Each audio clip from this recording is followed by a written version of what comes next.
December 20-ന് Usman ഹാദിയുടെ മൃതദേഹം ധാക്കയിൽ സംസ്കരിച്ചു. 1,00,000-ലധികം ആളുകൾ പങ്കെടുത്തു.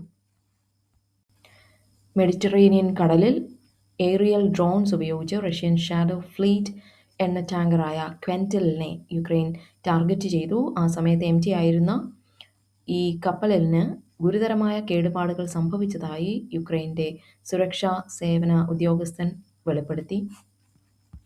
അമേരിക്കയും വെനസ്വേലയും തമ്മിലുള്ള സംഘർഷം വർദ്ധിച്ചു വരുന്നതിനാൽ കരീബിയൻ ദ്വീപുകളിലെ സാറ്റലൈറ്റ് നാവിഗേഷൻ സിഗ്നലുകൾ തടസ്സപ്പെടുത്താൻ ഇരു രാജ്യങ്ങളുടെയും സൈന്യങ്ങൾ ഗ്യാസയ്ക്കായി ഒരു നിർദ്ദിഷ്ട ഇന്റർനാഷണൽ സ്റ്റെബിലൈസേഷൻ ഫോഴ്സിൽ ചേരുന്നത് പരിഗണിക്കാൻ ഓഫർ ചെയ്തതിന് പാകിസ്ഥാനോട് വാഷിംഗ്ടൺ നന്ദി പറയുന്നതായി US state secretary Marco Rubio.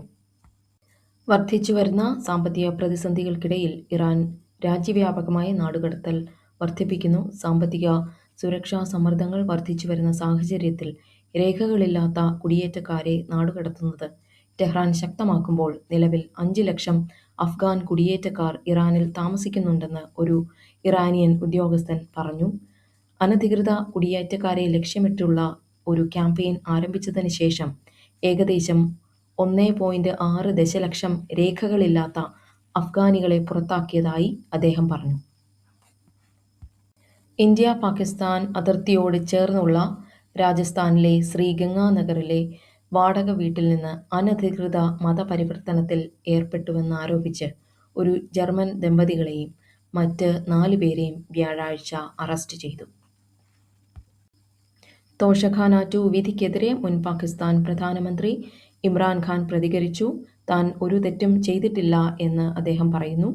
മറ്റൊരു അഴിമതിക്കേസിൽ 14 വർഷം തടവ് അനുഭവിക്കുകയാണ് അദ്ദേഹം ഇപ്പോൾ. 2023 ഓഗസ്റ്റ് മുതൽ അദ്ദേഹം ജയിലിൽ കഴിയുകയാണ്. നിരവധി നിയമക്കേസുകളാണ് അദ്ദേഹത്തിൻ്റെ പേരിലുള്ളത്. ഈ ശിക്ഷ മറ്റുള്ള കേസുകളോടൊപ്പം കൂട്ടിച്ചേർക്കപ്പെട്ടിരിക്കുന്നു.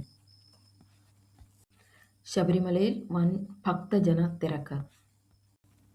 ശ്രീനിവാസന് വിട നൽകി കേരളം. കേരളത്തിലെ രാഷ്ട്രീയ സിനിമാ മേഖലകളിലെ ആളുകൾ അദ്ദേഹത്തിൻ്റെ സംസ്കാരത്തിൽ പങ്കെടുത്തുകൊണ്ടിരിക്കുകയാണ്. അദ്ദേഹത്തിൻ്റെ സംസ്കാരം അല്പസമയത്തിനുള്ളിൽ അദ്ദേഹത്തിൻ്റെ വസതിയിൽ വെച്ച് നടക്കും.